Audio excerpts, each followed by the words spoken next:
पुस्तक का नाम वातावरण के परिवर्तन का आध्यात्मिक प्रयोग। लेखक वेदमूर्ति तपोनिष्ठ पंडित श्री राम शर्मा आचार्य जी। ऑडियो 2।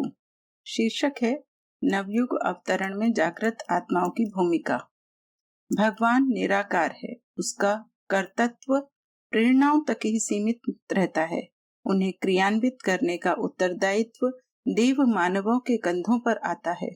युद्ध में योद्धा का पराक्रम और साहस ही जीतता है, पर प्रत्यक्षतः लड़ाई तो हथियारों से होती है, भले ही वे लोहे जैसी सस्ती धातु के ही क्यों न बने हों।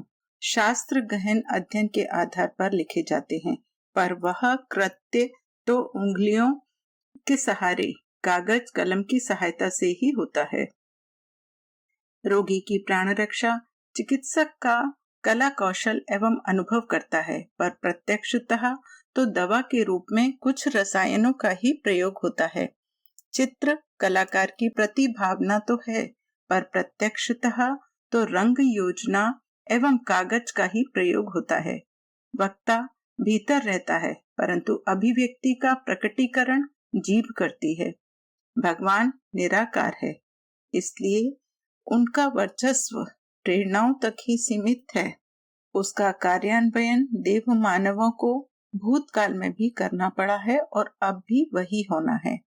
भगवान जन्म मरण से रहित हैं, किंतु अवतार जन्मे भी और मरे भी, इसलिए उनकी गणना देव मानवों में की गई। देव इन अर्थों में कि उनका चिंतन और चरित्र और कर्तृत्व महान था। लोग तो लोभ और मोह के वशीभूत होकर नर पशुओं का सा जीवन जीते हैं। उत्कृष्टता ही अलौकिकता है और इसी अलौकिकता का नाम देवत्व है। महामानव तो धरती के देवता हैं, देव आदर्श हैं और मानव क्रिया समुच्चय है। दोनों का सम्मिलित स्वरूप देव मानव है। उन्हीं को प्रकारांत से अवतारी कहते हैं। सूर्य की स्वर्णिम किरणों का दिव्य दर्शन सर्वप्रथम पर्वत शिखरों पर होता है। उषा की अरुणिमा धरती को आश्वासन देती है कि आलोक के अवतरण में अब देर नहीं। उसे अवतार की झांकी भी कह सकते हैं। युग परिवर्तन की अवतारी प्रक्रिया का सर्वाधिक महत्व का कार्य यह है कि उसकी दिव्यता का संवहन करने में समर्थ कुछ आत्माएं अग्रदूतों की तरह धरती पर आती हैं और भावी गतिविधियों की पृष्ठभूमि बनाती हैं।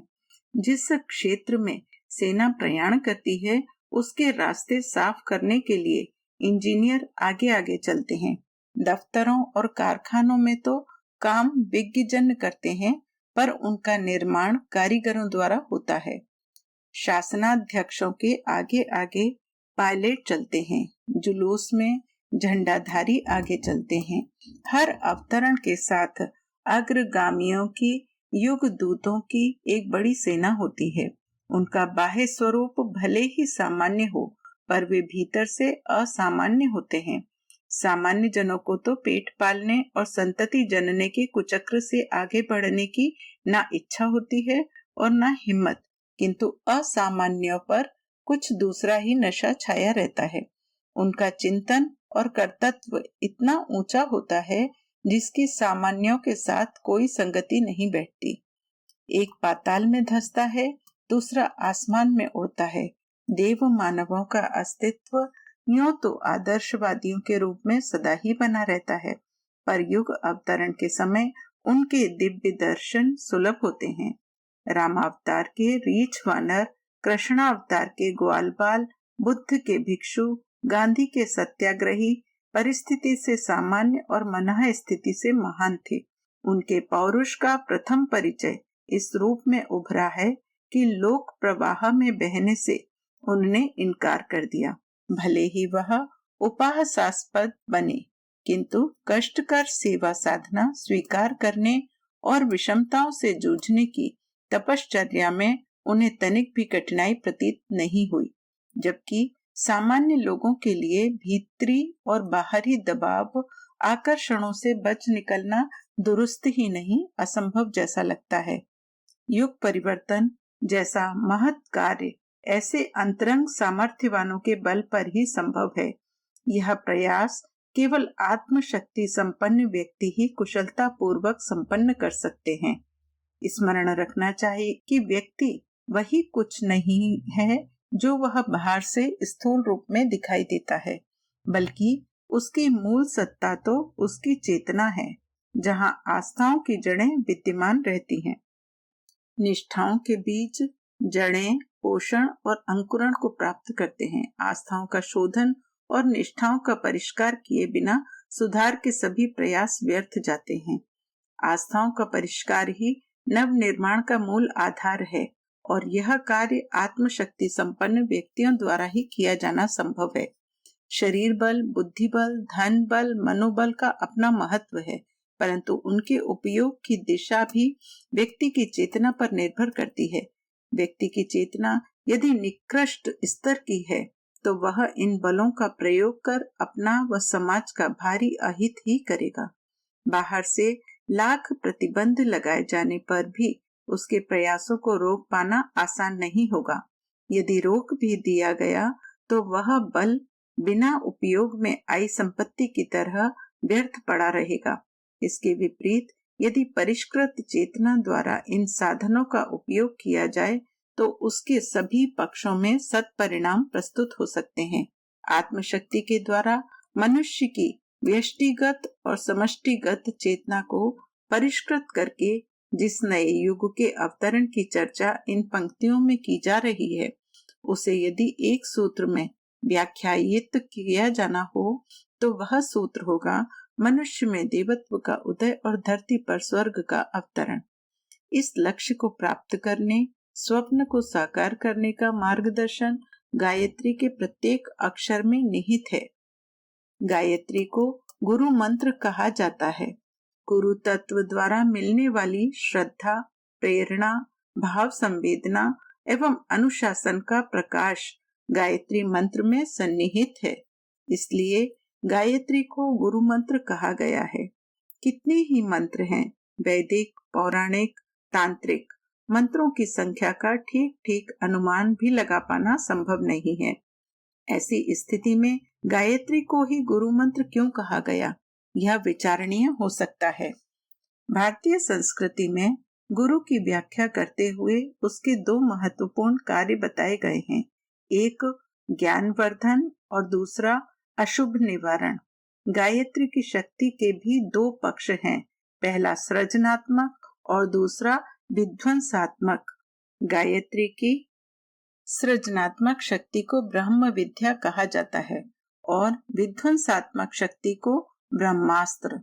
साधक की तुलना राजहंस से की जाती है, जिस पर आरूढ़ गायत्री साधक का कल्याण करती है और दुखदायी विघ्नों का निवारण करती है।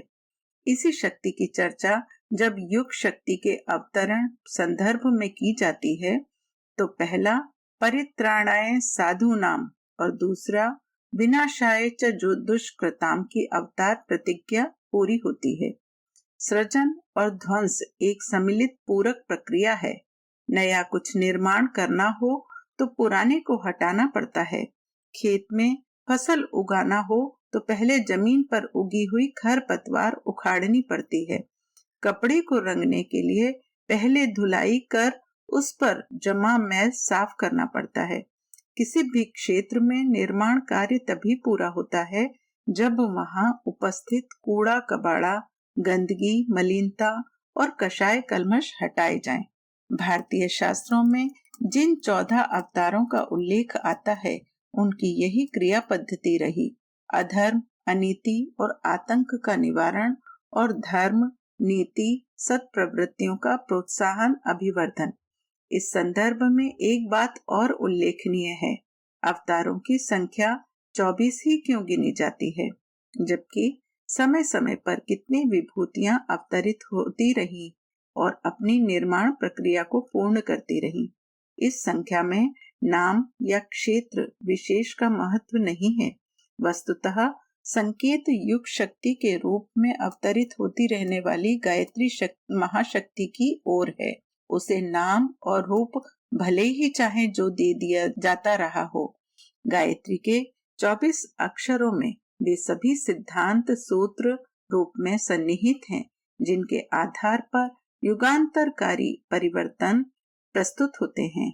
ईश्वरीय शक्ति का अवतरण प्राकट्य हर ऐसे संधि काल में होता है जब परिवर्तन के अलावा कोई उपाय नहीं रह जाता। उसके स्वरूप और क्रियाकलाप में हेर फेर अवश्य होता रहता है। हिरण्याक्ष राक्षस जब धरती को समुद्र में ले जाकर छिप गया तो भगवान को बाराह का रूप धारण करना पड़ा।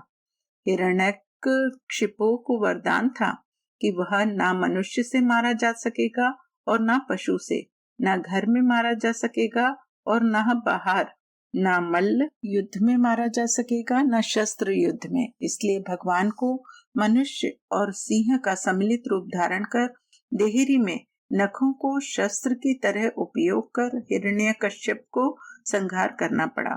इसी प्रकार आतताइयों का संहार करने के लिए परशुराम, मर्यादा की स्थापना के लिए राम, योग का कर्म प्रधान रूप प्रस्तुत करने के लिए कृष्ण और बौद्धिक क्रांति के लिए बुद्ध को अवतरित होना पड़ा। इस अवतरण प्रक्रिया में कहीं भी जड़ता नहीं है। अधर्म का विनाश और धर्म की स्थापना ही प्रधान लक्ष्य रहा है। आज की परिस्थितियां भिन्न हैं। पहले असुरता सीधे आक्रमण करती थी और समाज व्यवस्था को अस्त व्यस्त तहस नहस करती थी। आज असुरता ने छद्म आक्रमण की नीति अपनाई और वह जनमानस में विकृतियां उत्पन्न कर रही है। आदर्शों और मर्यादाओं की अवज्ञा इस व्यापक स्तर पर होने लगी है कि उनके लिए कटिबद्ध व्यक्ति अपवाद बनते चले जा रहे हैं। ईश्वर के अस्तित्व को मानने और देव स्थानों पर प्रतिमा के सामने सिर झुकाने वालों का अभाव नहीं है। अभाव है उन व्यक्तियों का जिन्हें सच्चे अर्थों में आस्तिक कहा जा सके। ईश्वर के अस्तित्व को अस्वीकार करने वाला उतना नास्तिक नहीं है जितना कि उसे मानते हुए भी आदर्शों और मर्यादाओं की अवज्ञा करने वाला। फलतः इन दिनों चारों ओर जितने भी संकट, जितनी भी समस्याएं दिखाई देती हैं, उनके मूल को खोजें तो विदित होगा कि आज का संकट आस्थाओं का संकट है। इस बार नवयुग की युग गायत्री की अवतरण प्रक्रिया भी असुरता के उन्मूलन और देवत्व के उदय के सनातन उद्देश्य से पूर्ण है। परिस्थितियों के अनुरूप उस चेतना के उदय हेतु प्रयासों का स्वरूप भी भिन्न होगा। अवांछनीयता, असुरता को निरस्त करने का यह धर्म युद्ध धर्म क्षेत्र में अंतःकरण की गहराई में उतरकर लड़ा जाना है और जनमानस के परिष्कार द्वारा, आस्थाओं के परिशोधन द्वारा नवयुग के निर्माण में ग्वाल वालों की, रीछ वानरों की भूमिका निभाने के लिए हर जागरूक व्यक्ति को आगे आना है।